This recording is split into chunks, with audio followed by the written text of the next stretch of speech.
Un jeune homme de 23 ans, soupçonné d'avoir enlevé, séquestré et violé sa cousine âgée de 13 ans, qui lui avait été promise en mariage par la famille de l'adolescente, a été mis en examen et placé en détention provisoire, a annoncé samedi le procureur de la République de Grenoble. Voici ce que l'on sait.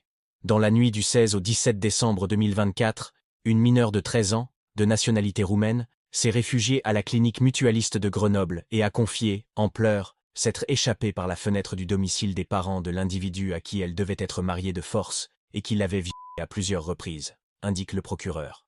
Elle a notamment pu indiquer que ses parents, installés sur un camp à Cergy, Val d'Oise, avaient choisi son futur époux et qu'il s'agissait en réalité de son cousin âgé de 23 ans.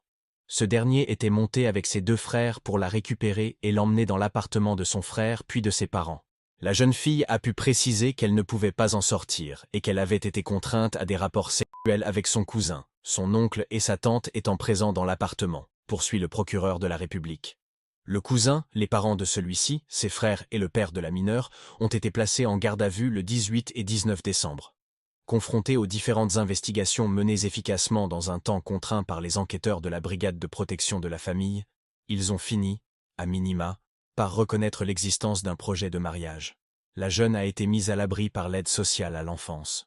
Le service famille du parquet de Grenoble a ouvert une information judiciaire le 20 décembre 2024 des chefs de violence sur mineurs de 15 ans, par un majeur avec une différence d'âge d'au moins 5 ans, et arrestation, enlèvement, séquestration ou détention arbitraire d'un mineur de 5 ans pour faciliter un crime ou un délit, ajoute le magistrat. Le parquet a fait déférer le suspect des violences, son père et sa mère, ainsi que le père de la mineure. Le père de la mineure a été placé sous contrôle judiciaire contrairement aux réquisitions de détention provisoire du parquet qui a fait appel de cette décision. Les parents du mis en examen pour violence ont été placés sous statut de témoins assistés. Le parquet a également fait appel de ces décisions.